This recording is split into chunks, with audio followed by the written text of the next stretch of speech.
शुरुआत संजीव त्रिवेदी आप ही से। विदेश दौरे पर एक बार फिर से राहुल गांधी गए। बर्लिन में उन्होंने जो बातें कही वो अगर देश में भी कहीं बैठकर वो बोलते तो जाहिर तौर पर वो पूरी दुनिया में पहुंच सकती है। इंटरनेट का ज़माना है। गांव में भी अगर वो भारत के किसी पिछड़े गांव में भी बैठकर राहुल गांधी कोई बयान देते तो वो जाहिर विदेश पहुंच जाता। फिर इसमें देश का अपमान या देशद्रोह जैसा ये मुद्दा बीजेपी की तरफ से खड़ा क्यों किया जा रहा है? और दूसरा अहम सवाल, जिन बातों को एड्रेस करने की कोशिश राहुल गांधी की तरफ से की गई उसमें केंद्रीय एजेंसियों का इस्तेमाल हो, उसमें चुनावी प्रक्रिया को छेड़छाड़ करने या नतीजों को प्रभावित करने के उसमें आरोप हों, और उसमें चीन और भारत दोनों कहां खड़े हैं विकास के लिहाज से, ये बातें हों ना। पहला टेक संजीव आपका। मकसूद, देखिए, जो बातें राहुल गांधी ने कही हैं जर्मनी में, बर्लिन में, वो बातें सारी वो यहाँ हमारे देश में, दिल्ली में और दूसरे राज्यों में जाकर कई बार कह चुके हैं। तो नया तो कुछ नहीं है, और इसलिए आप राहुल गांधी को दोषी माने कि उन्होंने ऐसी बातें कही हैं जो हकीकत से परे हैं, ये तो सही नहीं है। लेकिन सवाल ये उठता है कि जो राहुल गांधी ने बातें कही हैं, क्या वो अगर नई नहीं हैं तो फिर वो बोली जो जा रही हैं वो कहाँ बोली जा रही हैं? यही प्रश्न है, यही सवाल है जो उठाया जा रहा है भारतीय जनता पार्टी के द्वारा। यानी कि मूल में बातों पर बातें नहीं हो रही हैं, जो तथ्य हैं, जो रखी गई हैं राहुल गांधी के इस द्वारा, उस पर बातें नहीं हो रही हैं। जो स्थान विशेष से बोली जा रही हैं बातें उस पर हो रही हैं। यानी कि बहस बहुत ही सीधा और सपाट है। बहस ये है कि क्या विदेश में जाकर के राहुल गांधी वो बातें बोल सकते हैं जो देश में बोली जा सकती हैं। लेकिन अब इस पर आ जाइए कि राहुल गांधी ने आखिर बोली क्या है। अब वो जो बातें कह रहे हैं, प्रकारांतर से मैं पाता हूं, और हमारे देश के जनमानस की याददाश्त इतनी भी कम नहीं है कि वो समझ न पाएं। ये तमाम ऐसी बातें हैं जिसमें कि आप पाएंगे कि किरदार भर बदले हैं। ये तमाम बातें साल 2014 के पहले भारतीय जनता पार्टी के द्वारा बोली जाती थीं।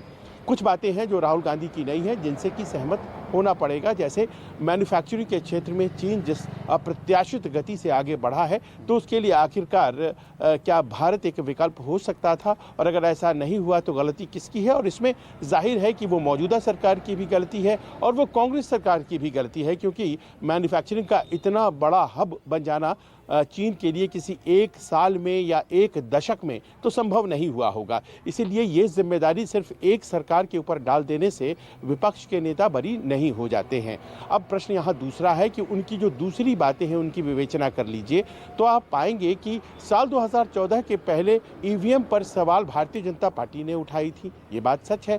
साल 2014 के पहले ये भी एक हकीकत है कि जितने भी संस्थाएं हैं मकसूद, उनका बेजा इस्तेमाल हो रहा है। ये भारतीय जनता पार्टी की तरफ से भी आती थी और बहुत से उदाहरण भी दिए जाते थे। मुझे याद है साल 2008 के आसपास की बात है, जब लेफ्ट ने समर्थन वापस ले लिया था और मुलायम सिंह का समर्थन मिला था। उस वक्त जो तमाम केसेस थे वो अचानक से कैसे गायब हो गए थे समाजवादी पार्टी सुप्रीमो और उनके करीबियों के खिलाफ, वो भी अपने आप में एक कहानी है। तो क्या ये इसी युग में हो रहा है और पहले नहीं हुआ है?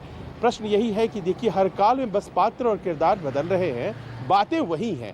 अब प्रश्न यहाँ पर आता है कि जो स्थान विशेष का मसला है, जो भारतीय जनता पार्टी को सबसे ज़्यादा बुरा लग रहा है, और वो ये है कि आप जो बातें कहते हैं, तो अगर ये बातें आप कहते हैं तो यहाँ जब आप कहते हैं तो ठीक है, ये आपसी आदान प्रदान का मसला होता है। लेकिन जैसे ही आप विदेश की ज़मीन पर जाकर के कहते हैं तो आपकी जो स्थिति है, आप नेता प्रतिपक्ष हैं, तो आप जब ये कहते हैं तो सुनने में ऐसा लगता है जैसे आप भारत देश की बुराई कर रहे हैं। आपकी मंशा हो या न हो, लेकिन लगता ऐसा ही है। अब यहाँ ये सवाल है कि क्या ये ऐसा हो रहा है, और अगर ऐसा हो रहा है तो फिर जाहिर है नहीं होना चाहिए। राहुल गांधी को कोई हक नहीं है कि वो भारत देश की बुराई करें। तो इसमें ये विवेचना करनी पड़ेगी कि क्या भारतीय जनता पार्टी और मौजूदा एनडीए सरकार का विरोध करना भारत का विरोध है। ये प्रश्न है। शायद हमारे जो पैनल में बैठे लोग हैं इस पर ज़्यादा बेहतर बता पाएंगे कि क्या इन दोनों को अलग अलग किया जा सकता है या नहीं किया जा सकता है। और सबसे बड़ी बात आखिर में, और वो ये है कि देखिए, प्रश्न यहाँ पर ये है कि राहुल गांधी जो बातें कहते हैं या जितने भी उनके प्रयास होते हैं या वो जितनी भी चीज़ें देश या विदेश में करते हैं, क्यों करते हैं? इसीलिए करते हैं कि उन्हें अगला चुनाव जीतना है वो उसकी मंशा रखते हैं, वो सिलेक्टिव बातें कहते हैं। जैसे वो बात कहते हैं हरियाणा की, महाराष्ट्र की, वो बिहार की बात नहीं कहते हैं जहां 61 सीटें लेकर के वो मात्र 6 सीटें जीत पाए। वो उन तमाम राज्यों की बात नहीं करते हैं जहां पर उनके या उनके गठबंधन की जीत हुई है। मान लीजिए कि झारखंड में जीत हुई है, मान लीजिए कि दूसरी जगहों पर जहां उन्हें सफलता मिली है। वो इस बात की बात नहीं करते हैं कि जब लोकसभा के चुनाव हुए तो भारतीय जनता पार्टी तमाम गड़बड़ियों के बावजूद 240 पर ही क्यों रह गई। क्या वो 272 का जादुई आंकड़ा प्राप्त अपने आप से नहीं करना चाहती थी? क्या वो ये सब कुछ भी प्रोग्राम कर रही थी? ये बातें वो नहीं कहते हैं। तो ये एक सेलेक्टिव तरीके से जो कही जा रही हैं बातें उनके द्वारा, किस लिए कही जा रही हैं? मकसूद जाहिर है वो चुनाव जीतने के लिए कही जा रही हैं, एक माहौल बनाया जा रहा है। अब प्रश्न यहाँ पर ये उठता है कि माहौल तो आज़ादी के पहले भी बनाया जाता था। हमारे ही नेता विदेशों में जाते थे और वहाँ पर वो समर्थन इकट्ठा करते थे। नेताजी सुभाष चंद्र बोस का उदाहरण हमारे सामने है, पर वो ब्रिटिश हुकूमत थी। हमारे देश में लोकतांत्रिक व्यवस्था नहीं थी। क्या हमें इस बात का हक है? ये प्रश्न बहुत अपने आप में वाजे है कि आप इस तरह की बातें अब कर सकते हैं जब हमारे देश में वो पार्टी जिसके आप सरपरस्त हैं उसने 50-55 साल शासन किया है। और आखिर में सबसे अहम बात, अगर आप ये चुनाव जीतने के लिए कर रहे हैं तो इसे टेक्निकल वर्ड्स में कहा जाता है कैंपेनिंग, इलेक्शन कैंपेनिंग। आप चुनाव जीतने के लिए अगर ये सब कह रहे हैं, एक अविश्वास बन रहा है इस सरकार के प्रति, तो अगर आप कैंपेन कर रहे हैं तो बहुत ही सपाट शब्दों में बताया जाए ये बात कि क्या किसी नेता को कैंपेन करने का अधिकार देश में है या विदेश में भी अधिकार है। क्योंकि जाहिर है जब वो विदेश में बोलेंगे तो पूरे समुदाय विशेष भारत देश उसकी कहीं ना कहीं गरिमा नीचे आएगी। तो क्या पॉलिटिकल कैंपेनिंग करने की इजाज़त विदेश में होनी चाहिए? मर्यादा क्या होनी चाहिए? प्रश्न यही है। मकसूद।